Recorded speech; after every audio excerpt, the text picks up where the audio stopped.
Here's the headline from the LendingTree website as of the second quarter of 2025.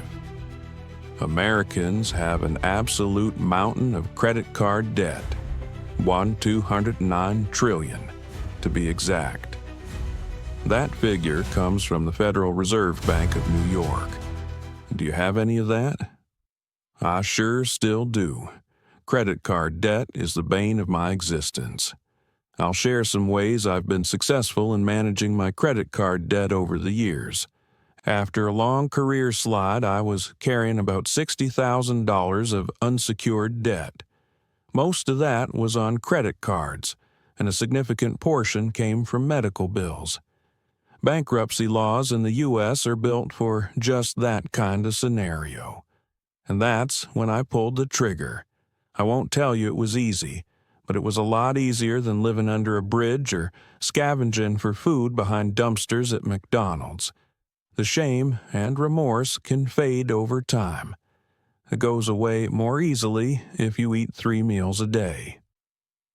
Here are a couple of important tips.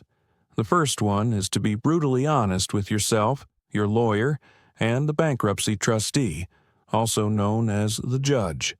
Don't try to hide any assets or sources of income. And when you list your debts, scrounge around your records and make sure every last one of your debts is on it. 4 or 5 years back, I almost got swamped again, but I recognized what was happening before it got way out of control. The main problems were 2 different credit cards. I called each creditor and informed them that repaying them would be nearly impossible. I wanted them to shut the cards down and asked if there was any assistance they could offer. Bank number 1 shut off the card and lowered the interest rate from about the 27% range down to 10% and set up a payoff schedule that we both agreed upon. The discussion with the second bank went the same way, except they lowered the rate to 1%. Fair enough. They both got taken care of as agreed. That was a good, solid plan with no negative repercussions. A few years ago, our wonderful old cat became deathly ill. I thought there might be a chance to help her have a longer life, so we took her to an emergency vet at about 3 in the afternoon. They said they would have to run some tests and would need a payment of $750 right then to do them. They called us at home about 7 o'clock and said there were some therapies they wanted to try because what they had tried so far hadn't had any effect. It would require an additional $2,500 payment immediately. I had to call them back. 45 minutes later, they called me back and asked where the payment was. And, by the way, were we serious about wanting to keep her alive?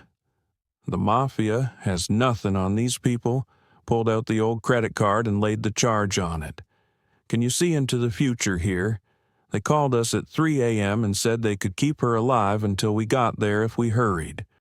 12 hours, $3,200 in additional debt. But I had an offer on my desk for a balance transfer with 0 interest.